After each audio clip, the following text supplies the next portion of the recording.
అందరికీ నమస్కారం. ఈరోజు మనం చెప్పుకోబోయే కథ పల్లెటూరి భార్య విదేశీ భర్త ముగింపు భాగం. కథలోకి వెళ్ళబోయే ముందు మీరు కనుక మన ఛానల్ని ఫస్ట్ టైం చూస్తున్నట్లయితే తప్పకుండా మన ఛానల్ని లైక్ చేయండి, షేర్ చేయండి, సబ్స్క్రైబ్ చేయండి, బెల్ ఐకాన్ క్లిక్ చేసి ఆల్ అనే బటన్ని ప్రెస్ చేయడం మర్చిపోకండి.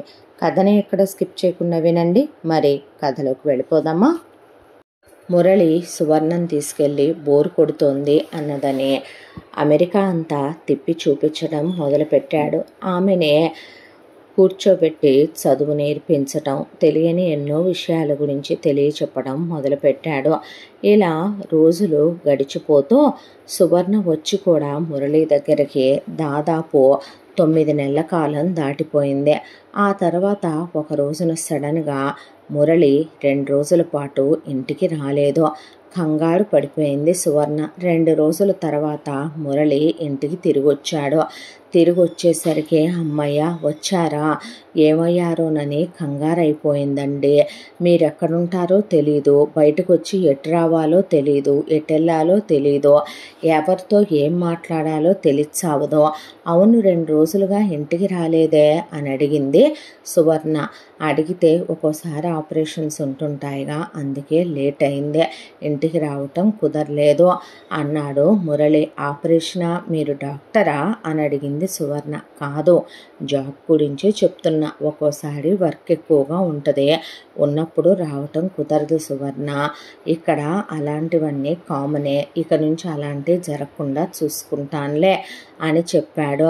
చెప్పిన తర్వాత ఏంటండి అంత డల్గా ఉన్నారు, కళ్ళు అంత ఎర్రగా ఉన్నాయి అని అడిగితే 2 రోజులుగా పడుకోలేదు సువర్ణ, కళ్ళు పడిపోతున్నాయి, ఒక్క కప్పు స్ట్రాంగ్ కాఫీ ఇస్తావా, తాగేసి పడుకుంటాను, ఈలోపు ఫ్రెష్ అయ్యి వస్తానంటే అయ్యో దానికేం భాగ్యం అన్న తర్వాత అతని చేతిలో ఎప్పుడూ అతను వదలకుండా తీసుకెళ్లే బ్యాగు, ఎప్పుడూ అతని దగ్గరే ఉండే బ్యాగు, ఆ రోజున అతని గదిలోనే పెట్టుకునే బ్యాగు హాల్లోనే వదిలేశాడు మురళి.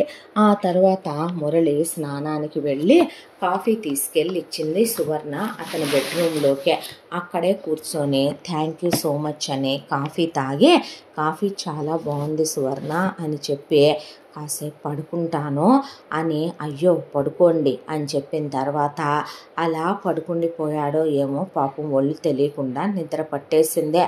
అతనికి బ్లాంకెట్ కప్పేసి సరే అతను పడుకున్నాడు కదా అని గదిలో వెలుతురు లేకుండా కాస్త చీకటి చేసి లైట్స్ అవి ఆఫ్ చేసి తలుపు దగ్గరికి వేసి సువర్ణ వచ్చింది.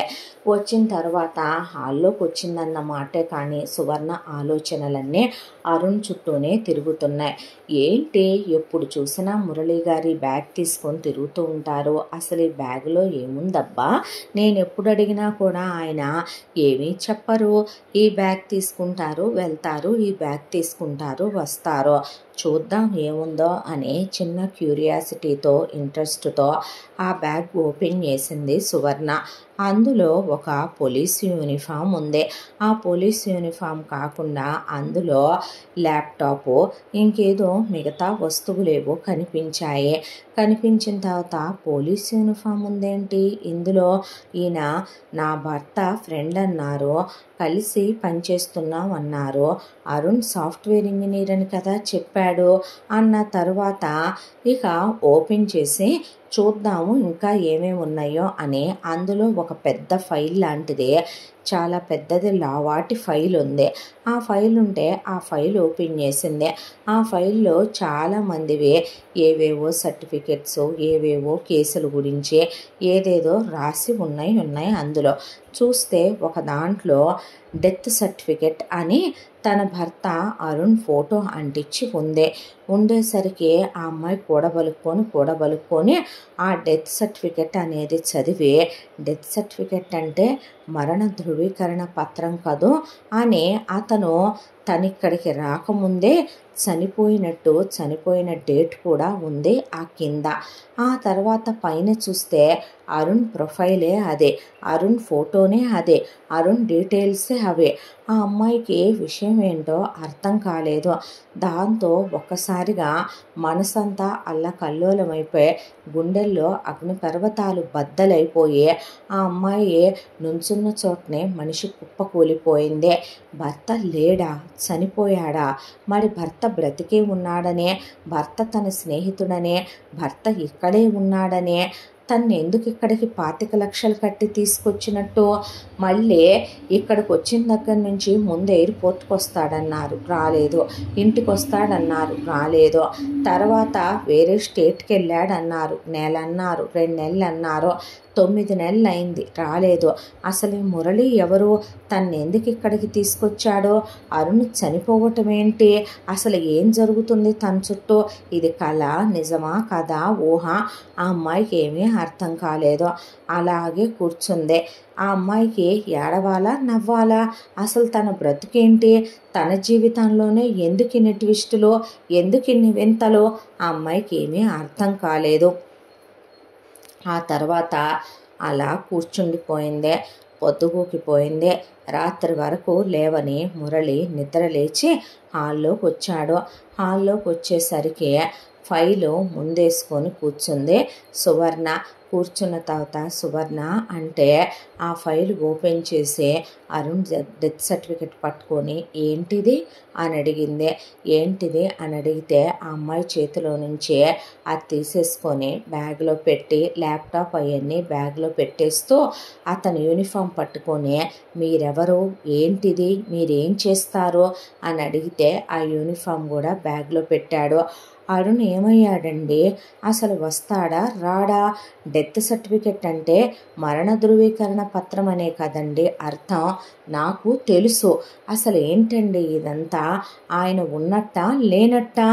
నేను తాళి ఉన్న ముత్తైదునా, లేకపోతే మొగుడు లేని విధవనా?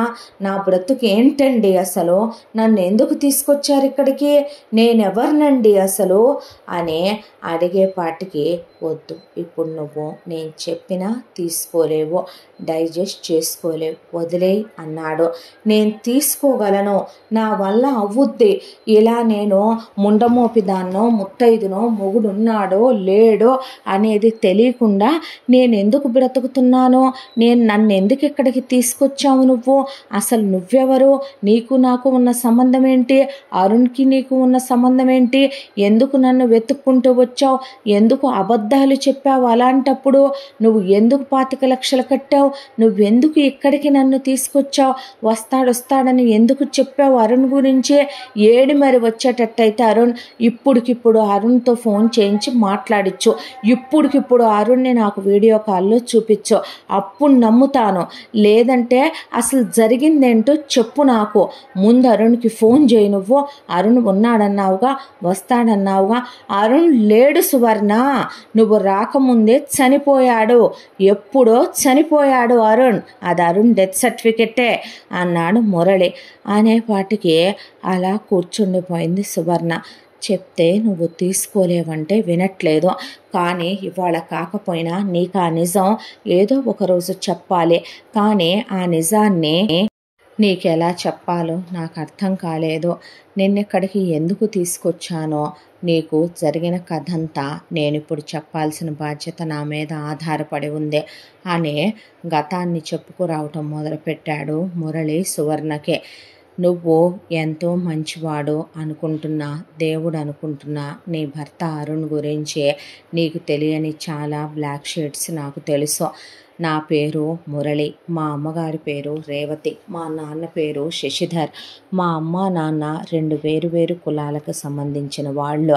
వాళ్ళిద్దరూ ఆ రోజుల్లోనే కాలేజ్ చదువుకుంటూ ఒకళ్ళనొకళ్ళు ప్రేమించి పెళ్లి చేసుకున్నారు. దాంతో మా అమ్మ నాన్నల్ని మా అమ్మమ్మ తాతయ్య, నానమ్మ తాతయ్య వెలివేశారు. వెలివేయడంతో పాటు వాళ్ళు ఎక్కడ ఉద్యోగం చేసుకోవాలనుకున్నా వాళ్ళు చదువుకున్నారు కాబట్టి వాళ్ళ బ్రతుకు వాళ్ళు బ్రతుకుతున్నా ఆస్తిలో వాటా ఇవ్వకపోయినా వాళ్ళిద్దరినీ తరిమి ప్రశాంతంగా ఉండనిచ్చిందే లేదో, ఇండియాలో బ్రతకనిచ్చిందే లేదో. నువ్వు అందరూ లేక అనాథవే. నేను అందరూ ఉండే అనాథలా మారిపోయాను సువర్ణ. ఆ తర్వాత మా అమ్మ నాన్న ఇండియాలో ఉండలేకపోయారు. ఎక్కడికి వెళ్ళినా వీళ్ళు పెట్టే టార్చర్ తట్టుకోలేకపోయారు. దాంతో అనుకోకుండా మా నాన్నకి మా అమ్మకి సేమ్ ఆఫీసులో వర్క్ చేస్తూ అమెరికా అవకాశం వచ్చింది ఉద్యోగంలో వెళ్ళిపోవడానికి. అదే అవకాశం అనుకున్నారు, ఎవరికి చెప్పా పెట్టకుండా. ముందు ప్రశాంతత కావాలనిపించింది ఆ రోజున వాళ్ళకి. దాంతో అబ్రాడ్ వచ్చేసారు. అబ్రాడ్ వచ్చిన తర్వాత ముందు వాళ్ళు మానసికంగా శారీరకంగా ప్రశాంత పడ్డారు. ఆ తర్వాత ముందు స్థిమిత పడిన తర్వాత ఉద్యోగాలు చేసుకోవటం మొదలుపెట్టారు. చదువుకున్నారు కాబట్టి వాళ్ళకి ప్రపంచ జ్ఞానం ఉందే. వాళ్ళిద్దరూ ప్రేమించి పెళ్లి చేసుకున్న అన్యోన్య దాంపత్యం మా అమ్మ నాన్నలదే. దాంతో ఆ తర్వాత మా అమ్మ నాన్న కలిసి ఈ ఇల్లు కొనుక్కున్నారు. ఈ ఇల్లు కొనుక్కున్న తర్వాత నేను పుట్టాను. ఎన్నో సంతోషాలు, ఎన్నో ఆనందాలు. మళ్ళీ పిల్లల్ని కూడా కనాలనుకోలేదు.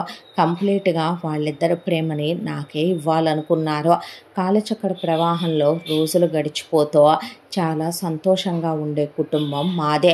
ఒక రోజున నేను స్టడీ రూమ్లో కూర్చొని చదువుకుంటున్నాను.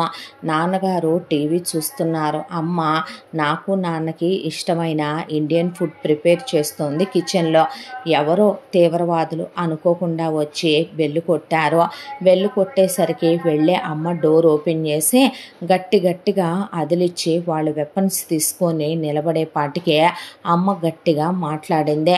మా అమ్మ ఏమీ వాళ్ళని కొట్టలేదు, తిట్టలేదు. మా ఫాదర్ని మదర్ని వాళ్ళు షెల్టర్ ఇమ్మనమని పోలీసులు వస్తున్నారని బెదిరించారు. దాంతో వీళ్ళు పెద్దగా మాట్లాడుతున్నారని లోపలికి తీసుకొచ్చి అన్యాయంగా అరాచకంగా వాళ్ళని కాల్చి చంపేశారు. ఎక్కడ నేను బయటకు వస్తే నన్ను కూడా ఏమైనా చేస్తారేమోనని అంత కంగారులో కూడా మా అమ్మ లోపల నుంచి బయటకు వస్తే నా మీద ఒట్టేనని చెప్పి డోర్ లాక్ చేసేసి మరి ఆఖరికి తన ప్రాణం బలి తీసుకున్నారు. మా అమ్మ నాన్న అలా నా కళ్ళ ముందే కుప్పకూలిపోయారు. ఆ తర్వాత ఇండియాకి వెళ్ళిన నాకు నా అనేవాళ్ళెవరూ లేరు. నన్నెవరూ దగ్గరికి తీయరు. ఇక్కడ మా అమ్మ నాన్న బాగా సంపాదించారు. మాకు సేవింగ్స్ అవి బాగానే ఉన్నాయి. ఓన్ హౌస్ ఉంది. ఇక్కడ నాకు బ్రతకటం నేర్పించారు, ధైర్యం నేర్పించారు. దాంతోనే ఏ తప్పు పాపం చేయకుండా నా తల్లిదండ్రులు ఏ దోషం అంటకుండా చనిపోయారు. అలాంటిదే నా తల్లిదండ్రుల్లాగా ఇంకెవరూ ఏమీ కాకూడదనుకున్నాను. ఇలాంటి క్రిమినల్స్ని కుక్కల్ని కాల్చినట్టు కాల్చాలనుకున్నాను. నడి వీధిలో వీళ్ళని అంతం చేయాలనుకున్నాను. దాంతో కసి, కోపం, పగ, బాధ, ఆవేదన, దాంతోనే చాలా కసిగా చదివాను. ఇక్కడ పోలీస్ ఆఫీసర్ని అయ్యాను. దట్టు క్రైమ్ బ్రాంచ్ కావాలని తీసుకున్నాను. ఇక్కడ మనుషులకి సెంటిమెంట్లు పెద్దగా ఉండవు. కారణాలు లేకుండా చిన్న కారణాలకే స్టూడెంట్స్ని షూట్ చేసి చంపేయటాలు. ఇక్కడ ఓల్డా లేదా చిన్నవాళ్ళ అనేది ఆలోచించకుండా పర్సన్స్ మీద పడే అమాంతం వాళ్ళని దోచుకొని కాల్చిపడేయటాలు చాలా కామన్గా జరుగుతూ ఉంటాయి. అలాంటివి ఇక నుంచి జరగకూడదు అనుకునేవాడిని నేను. ఆ తర్వాత నేను క్రైమ్ టీంలో ఎప్పుడైతే జాయిన్ అయ్యానో అప్పటికే మాకు సవాలు విసురుతూ వచ్చినటువంటి ఒక పెద్ద కేసు విషయం డ్రగ్స్, అలాగే ఆయుధాలకు సంబంధించినటువంటి ఒక పెద్ద మాఫియా విషయం మా దాకా వచ్చింది. ఒక కేసు నేనుంది క్రైమ్ టీంలోనే కాబట్టి అందులో నేను కూడా వన్ ఆఫ్ ద పార్ట్. ఇక నీ భర్త గురించి చెప్పాలి అంటే కనుక అరుణ్ ఫ్యామిలీ చాలా పెద్దదే. ఇండియాలో అరుణ్కి అమ్మ, నాన్న, 2 అక్కలు, 2 చెల్లెళ్ళు, 2 అన్నలు, 2 తమ్ముళ్ళు ఉన్న పెద్ద ఫ్యామిలీలో పుట్టాడు. వాళ్ళంతా కలిసే నానా అప్పులు చేసే మొత్తం ఉన్న ఆస్తినంతా కడగ తినేసే ఇక లాస్ట్ హోప్ అరుణ్ మీదే పెట్టుకొని వాళ్ళు కోట్లు సంపాదించాలని అరుణ్ని అబ్రాడ్కి పంపించారు. ఇక్కడికి వచ్చి ఎంఎస్ చేశాడు అరుణ్. ఎంఎస్ చేసిన కొంతమందికి జాబులు వస్తాయి, కొంతమందికి జాబులు రావు. అలాగే అరుణ్ పార్ట్ టైం జాబ్ చేసి అయితే లోన్ క్లియర్ చేసేసాడు. కానీ తను తెచ్చిన డబ్బుల తాలూకు అప్పు తీర్చేశాడు. అరుణ్కి జాబ్ రాలేదు. అలాగని అరుణ్ ఇక్కడి నుంచి ఇండియాకి వెళ్ళిన అరుణ్కు మంచి శాలరీతో ఉద్యోగం వచ్చి ఉండేదే. కాకపోతే అరుణ్కి ఇండియాలో తను సంపాదించే సంపాదన తన ఫ్యామిలీ మొత్తాన్ని సెటిల్ చేయడానికి సరిపోదు. అందరిలాంటి వాడే అరుణ్ కూడా తన ఫ్యామిలీకి ది బెస్ట్ లైఫ్ ఇవ్వాలి అనుకోవటం వేరు, వాళ్ళకి వాళ్ళు కోరుకున్న అత్యాశతో కూడుకున్నటువంటి ది బెస్ట్ హెవెన్ లాంటి లైఫ్ ఇవ్వాలనుకోవటం వేరు. అందుకోసమనే అనుకోకుండానే ఇక్కడ డ్రగ్స్ మాఫియాలు, ఆయుధాల మాఫియాలు ఫారినర్స్ చేస్తారు. కాకపోతే వాళ్ళు ఎవరైతే అవసరంలో ఉన్నారో, డబ్బుల కోసం ఏమైనా చేస్తారో, డబ్బుల కోసం వాళ్ళు ప్రాణాలకి తెగించే ఎంత దూరమైనా వెళ్తారో, పైగా వీళ్ళ ముఖాలు అనేపాటికి పెద్దగా అనుమానం రాదు కాబట్టి పోలీసులకి ఎలాంటి వాళ్ళని సెలెక్ట్ చేసి తీసుకుంటారో. అలా మన ఇండియా నుంచి వచ్చిన కుర్రాళ్ళల్లో చాలామంది యూత్ని వాళ్ళు టార్గెట్ చేసి డబ్బుని ఆశగా చూపించి వాళ్ళు అందులోకి దించేశారు, ఆ మాఫియాలోకి. అందులోకి అరుణ్ కూడా అనుకోకుండా వెళ్ళిపోయాడు డబ్బు మీద ఉన్న ఆశతో. అలా అరుణ్ మాత్రమే కాదు, అరుణ్తో పాటు మన ఇండియా నుంచి వచ్చిన చాలామంది అబ్బాయిలు ఆ మాఫియాల్లో పీకల్లోతు మునిగిపోయి ఉన్నారు. ఒకసారి అనుకోకుండా వాళ్ళు డ్రగ్స్ స్మగుల్ చేసే దగ్గర, అనుకోకుండా ఆయుధాలు స్మగుల్ చేసే దగ్గర ఇన్ఫర్మేషన్ వచ్చే మాకు వాళ్ళకి వెళ్ళినప్పుడు కాల్పులు జరిగినాయి. ఆ కాల్పులు జరుగుతున్నప్పుడే నేను కొంతమంది ముఖాలు చూశాను. వాళ్ళు ఇండియన్స్, తెలుగులో మాట్లాడుకోవటం విన్నాను. ఎంతైనా నా తల్లి తండ్రి ఇండియన్స్. వీళ్ళంతా నిజం చెప్పాలంటే క్రైమ్ బ్యాక్గ్రౌండ్లో పుట్టిన వాళ్ళు కాదు. వాళ్ళ అమ్మా నాన్నలేమే క్రైములు చేసేవాళ్ళు కాదు. వాళ్ళు కేవలం డబ్బు కోసం అమెరికా చదువుకోవటానికి వచ్చే ఇక్కడ ఉద్యోగాలు రావట్లేదని చెప్పి అనుకోకుండా ఆ వృత్తుల్లోకి దిగిన వాళ్ళు. జాలనిపించింది, బాధ అనిపించింది.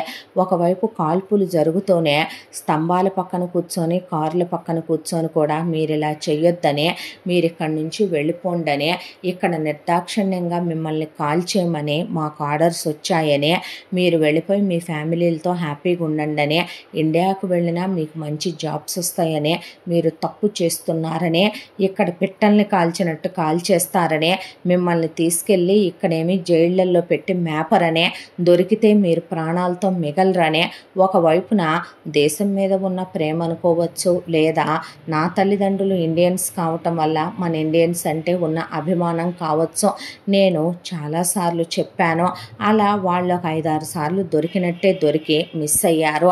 మిస్ అయ్యేపాటికి ఒకవైపున చూస్తే మా చీఫ్కి ఎలాగైనా సరే వాళ్ళని అంతం చేయాలి, మట్టు పెట్టాలి, ఎలాగైనా వాళ్ళని నాశనం చేసి కాల్రాసేయాలి. వాళ్ళ వల్ల ఎంతోమంది ముక్కుపచ్చలారని పిల్లలు, పెద్దవాళ్ళు డ్రగ్స్కి అలవాటు అయిపోతున్నారు. ఆయుధాలు మార్కెట్లో చాలా చీప్గా వాళ్ళకి దొరికేయటం వల్ల ప్రతి ఒక్కళ్ళు కూడా ఏదో సరదాగా వీడియో గేమ్లో కనుక అవతల వాళ్ళు యువతల వాళ్ళు గన్స్ తీసుకొని షూట్ చేసుకున్నట్టుగా సరదాగా వీళ్ళ దగ్గర ఆయుధాలు కొంటున్నారు. అవి వేరే దేశాలకు కూడా వెళుతున్నాయి. వాటి వల్ల చాలా ప్రమాదాలు కూడా సంభవిస్తున్నాయి అనే దాంతో ఎట్టి పరిస్థితుల్లో వీళ్ళని మిగలనివ్వకూడదని మా మీద ప్రెషర్ ఎక్కువైపోయింది. అలాంటి టైంలో కూడా నేను ఒక్కటే చెప్పాను. నేను నా డ్యూటీ దిగిన తర్వాత తెలిసిన ఒకడిని వేళ్లలో వాడిని పట్టుకొని మరీ వాడితో నేను మఫ్టీలో వెళ్ళి మరే వాళ్ళందరూ నా మీద గన్స్ తీసుకొని నన్ను చంపడానికి వచ్చినా, చూడండి గైస్, నేనేమి మీ మీదకే మిమ్మల్ని చంపడానికో లేదా మిమ్మల్ని తీసుకెళ్ళడానికో రాలేదు. నేను ఒక ఇండియన్నే, ఇండియన్ మమ్మీకి డాడీకి పుట్టినవాడినే. మీకు చెప్తున్నాను, మీరు వెళ్ళిపోండి, మీకు లైఫ్ ఉంది, మీరు ఇక్కడ ఉండొద్దు, మీరు కావాలనే ఈ రొంపిలోకి దిగలేదు, కేవలం మనీ కోసం వచ్చినట్టున్నారు. బట్ కానీ వాళ్ళని మేము వదిలే ప్రసక్తే లేదు. ఒకసారి కాదు 10 సార్లు తప్పించుకున్నా 11వ సారైనా వాళ్ళు మా చేతిలో అంతం కావాల్సిందే. మీ లైఫ్లు స్పాయిల్ చేసుకోవద్దనే చాలా చెప్పాను. బట్ కానీ ఆ డబ్బు పిచ్చి మీద ఉన్నప్పుడు, ఆ డబ్బు వ్యామోహం మీద ఉన్నప్పుడు, కోట్ల రూపాయలు సంపాదిస్తున్నాం అనే ఆశ, అత్యాశ వాళ్ళనే నా మాట వినేలా చేయలేదు. ఇక నా లిమిట్ క్రాస్ చేసి నేనంతకన్నా చెప్పటం కూడా వాళ్ళకి తప్పే. నిజం చెప్పాలంటే ఆ మాట కూడా నేను వాళ్ళకి చెప్పకూడదు. అభిమానంతో చెప్పాను, కానీ వాళ్ళు వినలేదు. ఆ తర్వాత ఇహ చేయగలిగింది ఏమీ మిగల్లేదు. దాంతోనే ఒక ఒక రోజున మాకు చాలా భారీ ఎత్తున ఇలా డ్రగ్స్ ఆయుధాలు స్మగుల్ అవుతున్నాయని ఇన్ఫర్మేషన్ వచ్చింది. దాంతో వెళ్ళాం. అక్కడ కాల్పులు జరిగినాయి. ఆ కాల్పుల్లో దొరికిన వాళ్ళు చాలా తక్కువ మందే. మిగతా వాళ్ళందరూ ఆల్మోస్ట్ చనిపోయారు. ఆ చనిపోయిన వాళ్ళల్లో అరుణ్ కూడా ఉన్నాడు.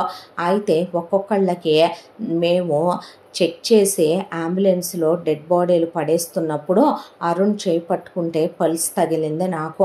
వెంటనే అంబులెన్స్కి ఫోన్ చేసి అరుణ్ని హాస్పిటల్లో అడ్మిట్ చేశాను. కొన ఊపిరితో ఉన్న అరుణ్ నన్ను చూడాలంటున్నాడని డాక్టర్ చెప్పారు. లోపలికి వెళ్ళాను. వెళ్తే అరుణ్ కొన ఊపిరితో ఉన్నాడు. ఎక్కడో ఉంది ప్రాణం. నా చేయి పట్టుకున్నాడు. కూర్చోమంటే కూర్చున్నాను. ఆ తర్వాత తన గురించి చెప్పుకురావటం మొదలుపెట్టాడు. చిన్నప్పుడు చాలా బాగుండేది మా సిచ్యువేషను. డబ్బుల్లోనే పుట్టి పెరిగాను. కాకపోతే మా అమ్మ నాన్నకే అత్యాశ ఎక్కువ, దర్జాలు దర్పాలు ఎక్కువ, డంబాచారాలకు పోయారు. మొత్తం ఉన్న ఆస్తినంతా తెగనమ్మి కరగతింటూ వచ్చేశారు. ఎక్కడా లేని విధంగా ఆస్తంతా కరగదీసేసుకుంటూ వచ్చే మాకొక్క రూపాయి మిగల్చలేదు. నాకిద్దరు అన్నయ్యలు, ఇద్దరు తమ్ముళ్ళు, ఇద్దరు అక్కలు, ఇద్దరు చెల్లెళ్ళు. మా అమ్మ నాన్న రెస్పాన్సిబిలిటీ ఉంది. దాంతోనే వాళ్ళు నన్ను ఇక్కడికి పంపించారు. ఎన్నో ఆశలతో లక్షలు కోట్లు సంపాదిద్దామనే ఇక్కడికి వచ్చాను. కాకపోతే ఇక్కడికి వచ్చిన తర్వాత నేను ఎక్స్పెక్ట్ చేసిన జాబ్ నాకు రాలేదు. డిప్రెషన్లోకి వెళ్ళిపోయాను. ఆ సిచ్యువేషన్లోనే డ్రగ్స్ కోసమని వెళ్ళిన నాకు అనుకోకుండా ఆ డ్రగ్స్లోకి నేనే దిగాల్సిన సిచ్యువేషన్. మంచి ఇన్కమ్ రావటం మొదలైందే. ఇండియాలో మా వాళ్ళని సెటిల్ చేయాలి. ముందు నేను అది తప్ప ఏమీ ఆలోచించలేదు. నాకు నా ఫ్యామిలీ అంటే చాలా ఇష్టం. వాళ్ళ అనాథల్లా దిక్కులేని వాళ్ళల్లా ఉండకూడదు అనుకున్నాను. నన్ను ఇక్కడికి పంపించారు వాళ్ళు.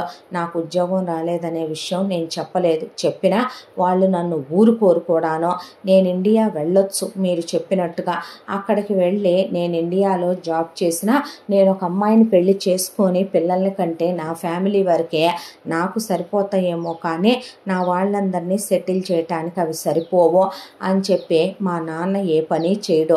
కాబట్టి ముందు మా అమ్మ నాన్నలకి ఇల్లు కట్టించి మా అమ్మ గోల్డ్ చేయించి ఆ తర్వాత మా నాన్నకి మా అమ్మకి కారు కొనిచ్చి వాళ్ళకి సెక్యూర్డ్ లైఫ్ ఉండాలనే మా అమ్మ నాన్న పేరు మీద ఒక 5 CR డిపాజిట్ చేశాను. దాని మీద వచ్చే ఇంట్రెస్ట్తో వాళ్ళని సెటిల్ చేసుకొచ్చాను. ఆ తర్వాత మా పెద్దన్నయ్య పెద్దొదిన ఉద్యోగం చేయరు. 2 పిల్లల్ని కన్నారు.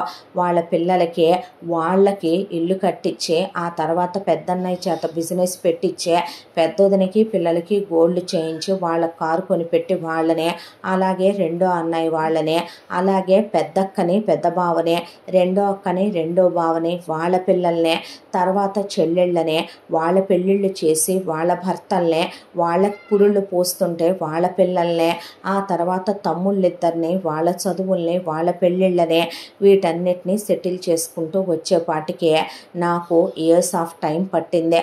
25 ఏళ్ల వయసులో అటు ఇటుగా నాకు 26 అలా ఉన్నప్పుడు నేను ఈ రొంపిలోకి దిగాను.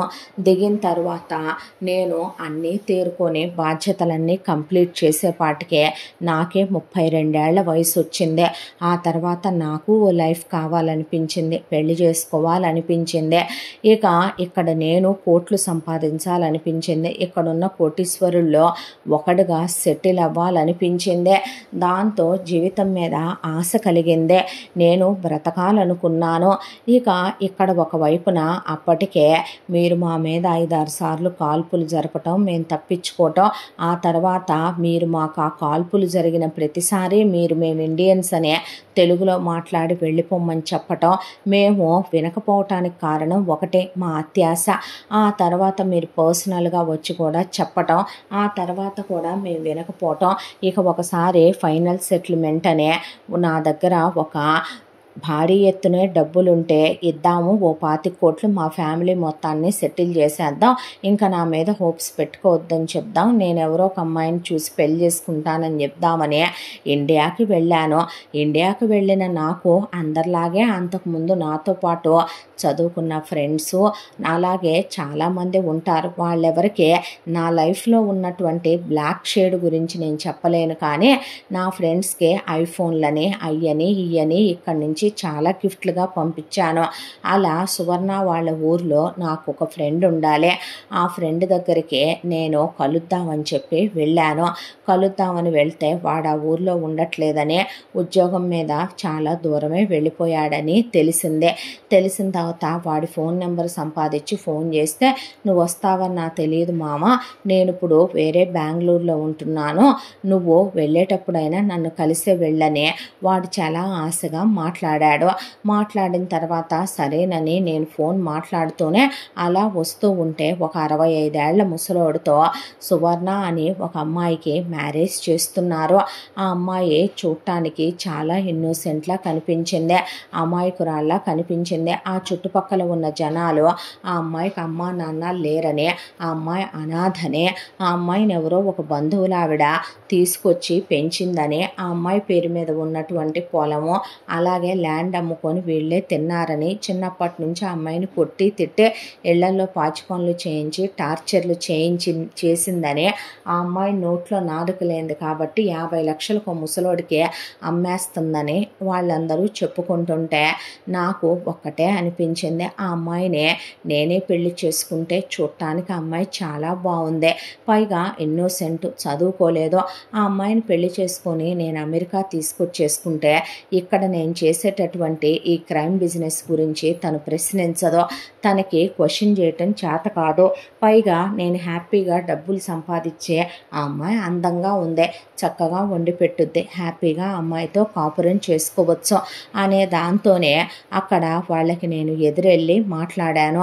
మాట్లాడిన తర్వాత సువర్ణ వాళ్ళ అత్తయ్య, ఆ డబ్బులు నువ్వివ్వరా ఆపుతాను అని చెప్పి నాతో చాలా రెచ్చిపోయి నా మీద పడిపోయి మాట్లాడారు వాళ్ళు.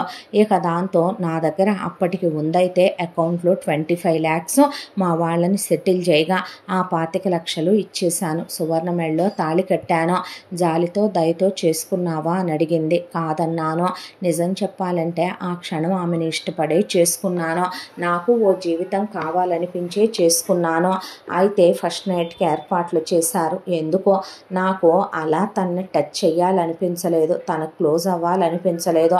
పైగా నాకు యూఎస్ నుంచి ఫోన్ల మీద ఫోన్లు వచ్చినాయి, ఇక్కడ ఓ పెద్ద డీల్ వచ్చిందని చెప్పే నాకు ఎక్కువ టైం లేదు అని, మళ్ళీ 6 నెలల్లో తిరిగి వస్తానని, మిగతా 25 లక్షలు కట్టి నా వైఫ్ని నేను తీసుకెళ్తానని సువర్ణని వాళ్ళ దగ్గరే వదిలేసి ఇక్కడికి వచ్చేసాను సార్. ఇక్కడికి వచ్చిన తర్వాత చాలా క్రైమ్సే చేశాను, చాలా డబ్బులే సంపాదించాను. 25 లక్షలు ఎప్పుడో పోగు చేశాను. ఆ తర్వాత సువర్ణ కోసం అని చెప్పి కొంత గోల్డ్ తీసుకున్నాను, కారు కొనుక్కున్నాను, ఇల్లు కొనుక్కున్నాను, సువర్ణని తీసుకొచ్చుకోవటానికి వెళదాం అనుకున్నాను. నాలో అత్యాశ నానాటికి పెరిగిపోయింది. నేనొక్కడనే ఒక 1000 కోట్లు సంపాదించేయాలి అనేంత అత్యాశ పెరిగిపోయింది. లో క్లాస్ బతుకులు, లో క్లాస్ తెలివితేటలు, లో క్లాస్ ఆలోచనలు. మీరు చెప్పినప్పుడే వెళ్ళిపోయినా ఒకటి నేను బ్రతికుండేవాడిని, రెండోది నా ఫ్యామిలీ కోసమని నేను వెళ్ళేటప్పుడు ఎత్తుకెళ్ళిన 25 కోట్లు ఆల్రెడీ అంతకుముందే వాళ్ళని లెక్కకు మిక్కుటంగా నేను సెటిల్ చేశా. అవి తీసుకొని నేను వెళ్ళిపోయి అక్కడ ఏ బిజినెస్ పెట్టుకున్నా నేను హ్యాపీగా ఉండేవాడిని. సువర్ణ మెళ్ళలో తాళి కట్టిన తర్వాత కూడా ఆ అమాయకురాలు మొహంలోకి చూస్తూ నేను అలా ఆమెని తాకకుండా వదిలేసి వచ్చానే తప్ప, ఆమె కోసమైనా నేను అక్కడ ఆగిపోయి ఉంటే మళ్ళీ డబ్బులు సంపాదించాలనే అత్యాశతో నేను తిరిగి రాకుండా ఉండుంటే నేను ప్రాణాలతో ఉండుండేవాడిని. కానీ నేను ఇక్కడికి వచ్చిన తర్వాత నా కుటుంబం గురించి మాత్రమే ఆలోచించి చాలా తప్పులు చేశాను, చాలా పాపాలు చేశాను. దేవుడు అన్నీ లెక్కిస్తాడు కదో. నిజమేనండి మీరు అన్నట్టు. నేను ఆ ఆయుధాలు స్మగ్లింగ్ చేసినప్పుడు ఎంతోమంది ఆయుధాలు కొని ఎంతోమంది ప్రాణాలు అన్యాయంగా తీసుంటారు కదో. అవి చాలామంది క్రిమినల్స్ దగ్గర నుంచే చాలా రకాలైన పర్సన్స్ కొన్నారు. దానికి తోడు ఏ అన్యం పుణ్యం ఎరుగనే చిన్నపిల్లల దగ్గర నుంచి ముసలి వాళ్ళ దాకా, దానికి తోడు క్రిమినల్స్ దగ్గర నుంచి తప్పుడు వెధవల దాకా చాలామంది ఆ డ్రగ్స్ కొన్నారు. ఆ డ్రగ్స్ కొన్న వాళ్ళల్లో వాళ్ళ డ్రగ్స్ యూస్ చేసి ఎన్ని మర్డర్స్ చేశారో, వాళ్ళు ఎన్ని అన్యాయాలు చేశారో, వాళ్ళ కెరియర్ లైఫ్ ఎంతమంది స్పాయిల్ చేసుకున్నారో, ఎంతమంది అన్యాయంగా చనిపోయారో, ఆ ఉసురు ఆ పాపం అంతా ఇలా దేవుడు ఈ రోజున నన్ను తీసుకెళ్ళిపోతున్నాడు. ఇంత దాంట్లో నేను నా ఫ్యామిలీ గురించి ఎలాంటి రిగ్రెట్ కేర్ తీసుకోవటం లేదో, వాళ్ళని వాళ్ళు అనుకున్న దానికన్నా చాలా మంచి లైఫ్ ఫ్యూచరు ఇచ్చే నేను వాళ్ళని సెటిల్ చేశాను. నేను బాధపడుతుంది, ఆలోచిస్తుంది సువర్ణ గురించి. నేను 6 నెలల్లో తిరిగి వస్తానని చెప్పాను.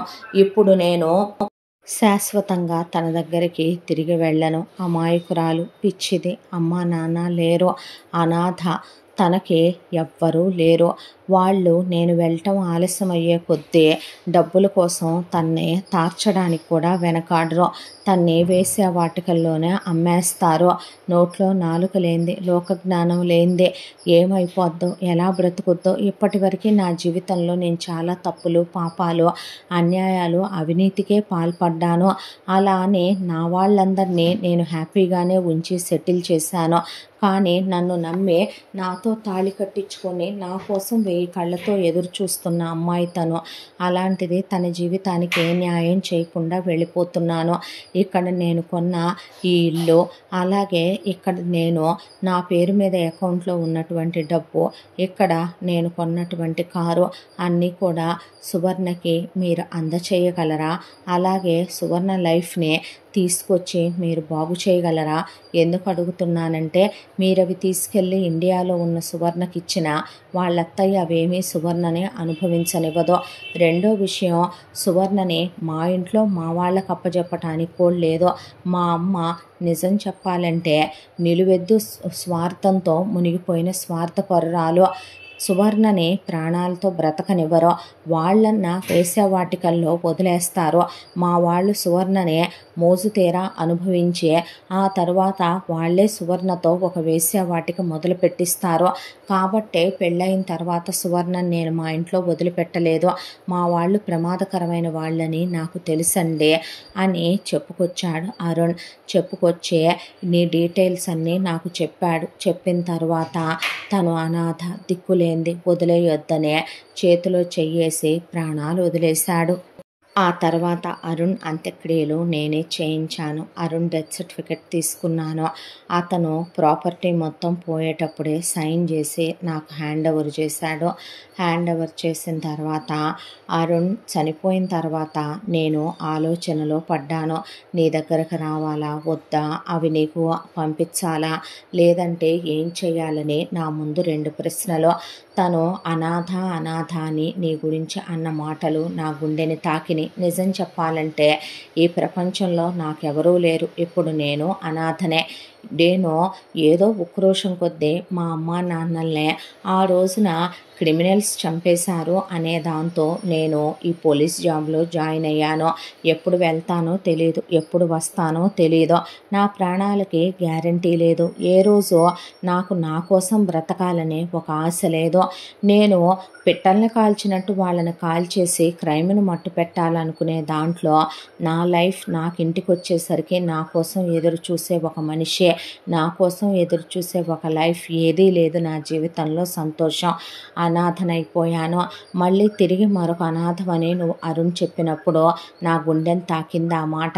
దాంతో ఇండియాకు వచ్చాను. నిజం చెప్పాలంటే నేను ఇండియాకు వచ్చి చాలా కాలం అయిందే. ముందు అరుణ్ ఫ్యామిలీ గురించి ఎంక్వైరీ తీశాను. తీస్తే అరుణ్ వాళ్ళ ఫ్యామిలీ గురించి చెప్పింది చాలా తక్కువ. అరుణ్ వాళ్ళ అమ్మ నాన్న చాలా వల్గర్ మెంటాలిటీ ఉన్నవాళ్ళు. అరుణ్ వాళ్ళ అన్నయ్యలు, తమ్ముళ్ళు, అక్కలు, చెల్లెళ్ళు కూడా చాలా నీచమైనటువంటి వ్యక్తిత్వం ఉన్నవాళ్ళు. వాళ్ళని నమ్మి నేను అరుణ్ ఇమ్మన్న ప్రాపర్టీని నిన్ను వాళ్ళకి అప్పజెప్పొస్తే ఆ ప్రాపర్టీ తీసేసుకోవటం తర్వాత నిన్ను వాళ్ళే చెరిచి నీతో వాళ్ళు ప్రాస్టిట్యూట్ హౌస్ పెట్టించడానికి వెనుకాడరు. పోనీ మీ అత్తయ్య వాళ్ళ ఫ్యామిలీ గురించి ఎంక్వైరీ తీశాను. పోనీ వాళ్ళని నమ్మి నేను ఈ అమౌంట్ అంతా కూడా అక్కడ అప్పచెప్పి పోనీ నిన్ను అక్కడే ఉంచొస్తే మీ అత్తయ్య నాగరాజు అనేవాడికే నిన్ను తార్చాలని చూసిందే. ఆ తర్వాత ఎవరికైనా నిన్ను అప్పచెప్పటానికి మీ అత్తయ్య ఆ డబ్బులు తీసుకొని వెనకాడదు. దాంతో ఒక నిర్ణయం తీసుకున్నాను. ముందు నిన్ను అక్కడి నుంచి అబ్రాడ్ తీసుకొచ్చేయాలి. నీ విషయంలో అరుణ్ చెప్పిందే కరెక్టేమో అనిపించే వచ్చి కలిశాను. అరుణ్ డబ్బుల్లో నుంచి నేను రూపాయి కూడా ముట్టుకోలేదు. నా దగ్గర సేవింగ్స్ చాలా ఉన్నాయి. నా తల్లిదండ్రులు నాకు ఇచ్చిన డబ్బులు కూడా చాలా ఉన్నాయి. దాంతోనే నేను 25 lakhs నా అమౌంటే కట్టాను. కట్టిన తర్వాత నేను వీసా, పాస్పోర్టు అవన్నీ నేనే చేయించాను. చాలా ఫాస్ట్గా చేయించాను. ఎక్కువ కాలం అక్కడ నువ్వు ఉండటం కరెక్ట్ కాదని. ముందు ఇక్కడికి వచ్చిన తర్వాత నీకు జరిగిన విషయం చెప్పాలనుకున్నాను. ఒక ఫ్రెండ్ అవ్వాలనుకున్నాను. నీకు తోడుగా ఉండాలనుకున్నాను. నీకు జ్ఞానం, తెలివితేటలు నేర్పించాలనుకున్నాను. మనిషికి ఎవరు ఇవ్వని సెక్యూరిటీ మనీ ఇస్తుంది. అతను నీ పేరు మీద ఒక ఇల్లు, కారు, దానికి తోడు కొంత మనీ, గోల్డ్ ఇచ్చి వెళ్ళాడు. నేను ఒక ఫ్రెండ్గా నీకు తోడు ఉండాలనుకున్నాను. ఇక్కడికి వచ్చాక నువ్వే డెసిషన్ తీసుకుంటావో లేదా మళ్ళీ తిప్పి ఇండియాకే వెళ్తానంటావో ముందు నిన్ను ప్రశాంతపరిచి కూర్చోబెట్టి చెప్పాలనుకున్నాను. ఆ తర్వాత నిన్ను తీసుకొచ్చి నా ఇంట్లో పెట్టుకున్నాను. అనుకోని అతిథిలా నా జీవితంలోకి నువ్వు వచ్చావు. నువ్వు రాకముందు వరకు నీ మీద ఒక స్నేహభావం, వచ్చిన కొత్తల్లో కూడా నేను నీకు మంచి ఫ్రెండ్ అవ్వాలనే అనుకున్నాను. రాను రాను నిజం చెప్పాలంటే నీ అమాయకత్వంతో, నీ మంచితనంతో, నీ కల్లా కపటం లేని తనంతో నువ్వు నా మనసును తాకావు. నాకు తెలియకుండానే నేను నిన్ను ఇష్టపడటం, ప్రేమించడం మొదలుపెట్టాను. జరిగిపోయింది జీవితంలో ఒక కళ అనుకునే, ఒక కథ అనుకునే. ఒక్కరోజు నీ జీవితంలో కొన్ని గంటల పాటు ఉండి తాళి కట్టి వెళ్ళిపోయాడు అరుణ్. ఆ తాళిని నేను భర్త ఉన్న విధవన, భర్త లేని విధవన అని అడిగా విందాక నన్ను. ఆ తాళి ఉంచుకోవటం, తీసేయటం నీ మీద ఆధారపడిందే. నువ్వు నన్ను యాక్సెప్ట్ చేస్తాను అంటే కనుక నాకు నా వాళ్ళనే వాళ్ళు ఎవ్వరూ లేరు. జీవితాంతం నీ చెయ్యి పట్టుకొని నా భార్యగా నా గుండెల్లో పెట్టుకొని చూసుకుంటాను నిన్ను. ఇప్పటి వరకు నా లైఫ్లో ఎవరి కోసం బ్రతకాలనిపించలేదు. ఇంటికి టైంకి రావాలని ఎప్పుడూ వచ్చేవాడిని కాదు. కానీ నువ్వెప్పుడైతే వచ్చావో నా కోసం నువ్వు ఉన్నావు అనిపిస్తోంది. నేను అనాథని కాదు అనిపిస్తోంది. మా అమ్మ నాన్న పోయిన ఇన్నాళ్ళకే నీ కోసం నేను టైంకి ఇంటికి రావాలి, నా కోసం నువ్వు ఎదురు చూస్తూ ఉంటావు అనిపిస్తోంది. ఆ పోలీస్ యూనిఫామ్ అది చూస్తే నువ్వు భయపడతావనే నేను యూనిఫామ్ కూడా ఇక్కడ మార్చుకోకుండా అంతకుముందు ఇంట్లోనే రెడీ అయ్యి వెళ్ళేవాడిని. బయటికి వెళ్ళి ఆఫీసులోనే చేంజ్ చేసుకుంటున్నాను నేను. ఇక నువ్వు నాకు అనుమతిస్తే, నీ మనసులో స్థానం ఇస్తే జీవితాంతం నీకు తోడు నీడగా ఉంటాను. నీ రెస్పాన్సిబిలిటీ నేను తీసుకుంటాను. నీకు నేను అన్నీ అవుతాను. ఎవరూ లేని నువ్వు నేను కలిసి ఒక ఫ్యామిలీ మేడ్ చేసుకుందాం. అరుణ్ కూడా బహుశా నువ్వు హ్యాపీగా ఉండాలనే కదా పోయిన తర్వాత కూడా కోరుకుని ఉంటాడు. అతను పోయేటప్పుడు పశ్చాత్తాపంతో పోయాడు. అతనికి ఆత్మశాంతి కలగాలని ఇండియా వచ్చినప్పుడు కాశీలో, గయలో, ప్రయాగలో మా అమ్మ నాన్నలతో పాటు అతనికి కూడా పిండ ప్రదానాలు చేయించాను. నేను అంతకు మించి అతనికి ఏమీ చేయలేని పరిస్థితే. నా చేతుల మీదుగా కాల్పుల్లో అతను చనిపోలేదు. వేరే వాళ్ళ చేతుల మీదుగా అతను రివర్స్ ఫైర్ చేశాడు. ఫైర్ చేసినప్పుడు వాళ్ళు ఫైర్ చేసి చనిపోయాడు.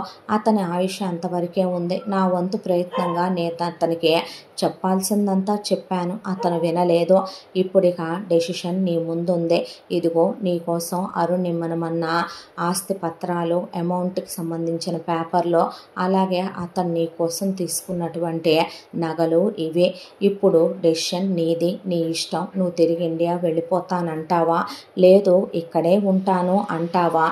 ఆ రెండు డెసిషన్లో ఏదో ఒక నిర్ణయం తీసుకోవాల్సిందే నువ్వే. ఇప్పుడు నీ సిచ్యువేషన్ నాకు తెలుసు. నీకు దుఃఖం వస్తోంది. ఏడవాలనుకుంటే ఏడ్చేయి. ఎంతో తెలుసా? నీ గుండె బరువు తీరిపోయేంత, భారం తీరిపోయేంత. మళ్ళీ నీకు గతంలో జరిగిన నీ జీవితంలో కానీ, అరుణ్ వచ్చిన తర్వాత కానీ, ఆ తర్వాత విషయాలు కానీ గుర్తు రానంత మర్చిపోవాలి, మూవ్ ఆన్ అవ్వాలి. ఒక విషయం చెప్పమంటావా? అరుణ్ తిరిగి రాడన్నది ఒప్పుకోవాల్సిన నిజం. అలా అనుకుంటే మా అమ్మా నాన్న ఏం తప్పు చేశారంటావు, ఏం పాపం చేశారంటావు? పోయిన మా అమ్మా నాన్నల్ని నువ్వు నాకు తీసుకొచ్చి ఇవ్వగలవా? మా హ్యాపీ ఫ్యామిలీని నువ్వు నాకు తీసుకొచ్చి ఇవ్వగలవా? మా అమ్మా నాన్న నాకు ఎన్నో సంతోషాలు ఇచ్చారు. మళ్ళీ అయినా కావాలి. ఎవరు తెచ్చిస్తారు చెప్పు? అనాథ అనాథ అనాథ అంటూనే పెరిగాను. కాబట్టే మళ్ళీ నువ్వు అనాథ అన్నప్పుడు నా మనసుకు బాధ అనిపించింది. అందరూ నీకు లేక నువ్వు అనాథవయ్యావు, నాకు అందరూ ఉండి నేను అమ్మమ్మ తాతయ్య నానమ్మ తాతయ్య చుట్టాలు బంధువులు ఎవరి ప్రేమ ఎరుగను. ఇక్కడ దిక్కుమొక్కు లేని ఒకడిగా బ్రతుకుతున్నాను. కలిసి అడుగులు వేద్దాం అని నువ్వు అంటే గనక ఒక స్నేహితుడిగానే ముందు నేను నిన్ను అర్థం చేసుకుంటాను. ముందు నీ బాధను మర్చిపోవాలి, తర్వాత మనం ఒకళ్ళనొకళ్ళను అర్థం చేసుకుందాం, ఇష్టపడిన తర్వాతే పెళ్లి చేసుకుందాం, ఇక నిర్ణయం నీది అనేశాడు మురళి. అనేసిన తర్వాత సువర్ణ పేగులు తెగిపోయేంత ఏడ్చింది. చిన్నప్పుడు వాళ్ళ అమ్మ నాన్న చనిపోవటం, ఆ తర్వాత సుందరి తీసుకెళ్ళటం, నానా నరకాలు పెట్టడం, సుందరి కొడుకు వెళ్ళిపోవటం, రాగిణి హింసలు పెట్టడం, నాగరాజుకి అమ్మేయాలనుకోవటం, అరుణ్ తన జీవితంలోకి రావటం, అరుణే జీవితం అనుకోవటం, అరుణ్ ఆ తర్వాత ఏమైపోయాడో తెలియకపోవటం, మళ్ళీ నాగరాజు దగ్గర తన్ని తార్చాలనుకోవటం, మురళి రావటం, ఆ తర్వాత దేశం కాని దేశం రావటం, ఆ తర్వాత అరుణ్ పోయాడనే విషయం తెలియటం, ఆ అమ్మాయి పసుపు కుంకుమలు తీసేసింది, మెళ్ళో తాళి అవన్నీ తీసేసింది, తీసుకెళ్ళి దేవుడి దగ్గర పెట్టేసింది. అవన్నీ కూడాను పెట్టేసిన తర్వాత అరుణ్ క్రిమేషన్ అయి సమాధి కట్టించిన చోటుకి తీసుకెళ్ళమందే. తీసుకెళ్ళాడు మురళి. తీసుకెళ్తే అక్కడే అతని సమాధి దగ్గరే ఒక పక్కనే తన తాళి మెట్టెలు అవి పెట్టేసిందే. పెట్టేసి అతని సమాధి మీద పడి వెక్కిళ్ళు పెట్టి ఏడ్చింది. ఇంటికి తీసుకొచ్చాడు. తినమని భోజనం పెడితే తిన్నంటే తినను, తినలేకపోతున్నాను, మనసు బరువెక్కిపోయి బాధగా ఉందంటే తినాలి, మన కోసం మనం బ్రతకాలి, గతాన్ని మర్చిపోవాలి, మనం తిరిగి సంతోషంగా ఆనందంగా ఉంటే పోయిన మన వాళ్ళ ఆత్మలో శాంతపడతాయి. బాధపడటం వల్ల మనం సాధించేది ఏమీ లేదని మురళి ఆమెకు భోజనం తినిపించాడు. ఆ తరువాత ఆమెకు స్నేహితుడయ్యాడు. ఆమెను బయటికి తీసుకెళ్ళటం, నార్మల్ మనిషిని చేయటం, ఆమెతో మాట్లాడటం, టైంకి వెళ్ళటం, టైంకి రావటం, ఇంట్లో నుండే యూనిఫామ్ వేసుకొని, ఇప్పుడు నిజం తెలిసింది కాబట్టే ఇంట్లో నుండే వెళ్ళేవాడు, జాగ్రత్తగా ఉండమని చెప్పేవాడు. ఇలా 2 సంవత్సరాల కాలం ఇద్దరి మధ్య ఓ మంచి స్నేహం, ఇద్దరి మధ్య ఒక అనురాగం, ఒక ప్రేమ, ఒక ఆప్యాయత, ఇలా 2 ఏళ్ల కాలం గడిచిపోయింది. గడిచిపోయిన తర్వాత ఒకరోజు నేనే అడగాలేమో అనుకోనే పెళ్లి చేసుకుందామా సువర్ణ, ఇద్దరం మళ్ళీ కొత్తగా లైఫ్ స్టార్ట్ చేద్దామా, జరిగిపోయినాయి అన్నీ మర్చిపోయి అని అడిగాడు. ఈసారి ఆ అమ్మాయి కాదనలేదు, వద్దనలేదు, నో అనలేదు. దాంతో ఆ అమ్మాయిని చాలా తక్కువ మందినే పిలిచి పెళ్లి చేసుకున్నాడు. అక్కడ మన కల్చర్ ప్రకారం చేసుకున్న తర్వాత రిసెప్షన్ పెట్టుకున్నారు. పెట్టుకున్న తర్వాత ఫస్ట్ నైట్ ఏర్పాట్లు. ఫస్ట్ నైట్ రోజున ఆ అమ్మాయికి ఒక కవర్ ఇచ్చాడు. ఆ కవర్ ఓపెన్ చేసి ఏంటండి ఇదే అని అడిగితే నేనే బ్రాండ్ చేయించుకున్నాను అంటే అర్థం కానట్టు చూసింది. ఏంట్రా అలా చూస్తున్నావు, ఎంతకాలం నా లైఫ్ ఎవరి కోసం బ్రతకాలో తెలీదు, నా కోసం ఇంటికి వచ్చేసరికి ఎదురు చూసేవాళ్ళు ఎవరూ లేరు అనే ధీమాతో నేను ఆ క్రైమ్ బ్రాంచ్ని తీసుకొని లైఫ్ సెక్యూరిటీ లేకుండా నేను ఏదేదో చేసుకుంటూ వెళ్ళిపోయాను. పోలీస్ డిపార్ట్మెంట్లోనే చాలా సెక్యూర్డ్గా ఉండేటటువంటి బ్రాంచ్ ఇదే. ఈ బ్రాంచ్లో మనకి ఏ శత్రువులు ఉండరు, మనం ఏ క్రైమ్లు చెయ్యక్కర్లేదు, మనం ఏ క్రిమినల్స్నే మనం చంపక్కర్లేదు, మనం ఎవరి జోలికి వెళ్ళక్కర్లేదు, మన జోలికి ఎవరు రారు, టైంకు వెళ్ళి టైంకి వచ్చేస్తాను. ఇప్పుడు నా కోసం నువ్వు ఎదురు చూస్తూ ఉంటావు, నాకేమైనా అయితే నిన్ను చూసేవాళ్ళు ఉండరు. రేపొద్దున మనకి పిల్లలు పుట్టిన తర్వాత ఒక హ్యాపీ లైఫ్ని మనం మేట్ చేయాలి.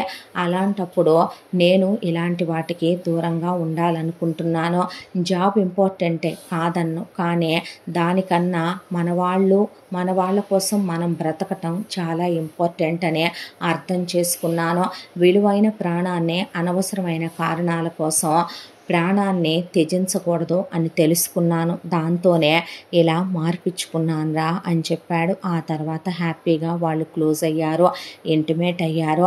ఆ తర్వాత అతను టైంకి వెళ్ళి టైంకి వస్తూ ఆ అమ్మాయికి భోజనం తినిపించటం, వంట చేసేటప్పుడు వెనక నుంచి కౌగిలించుకోవటం, ఆ అమ్మాయిని కౌంటర్ టాప్ మీద కూర్చోబెట్టి తను వంట చేయటం, బయటికి తీసుకెళ్ళటం, ఇద్దరు చాలా రొమాంటిక్గా చాలా హ్యాపీగా చాలా సంతోషంగా ఉన్నారు. 2 సంవత్సరాల తర్వాత మనిద్దరి అందమైన జీవితంలోకి మళ్ళీ ఒకళ్ళు రాబోతున్నారు అని చెప్తే భార్య ప్రెగ్నెంట్ అయిందని చాలా ఆనందపడ్డాడు మురళి.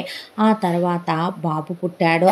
బాబు పుట్టిన తర్వాత నిజం చెప్పాలంటే వాళ్ళ జీవితంలో ఒక రకంగా అంత పెద్ద మార్పుకి కారణం చెడ్డోడా తప్పుడోడా చెడగొట్టబడ్డా అంటే అరుణేమి పుట్టుకతోనే దేశద్రోహి కాదు, అరుణేమి పుట్టుకతోనే స్మగ్లర్ కాదు, అరుణేమి పుట్టుకతోనే నేరాలు ఘోరాలు చేయలేదు. అతను అలా అవ్వడానికి కారణం అతని కుటుంబం. బాబుకి అరుణ్ అనే పేరు పెట్టుకున్నారు. ఆ తర్వాత సంతోషంగా ఇక ఒక్కళ్ళు చాలన్నాడు మురళి.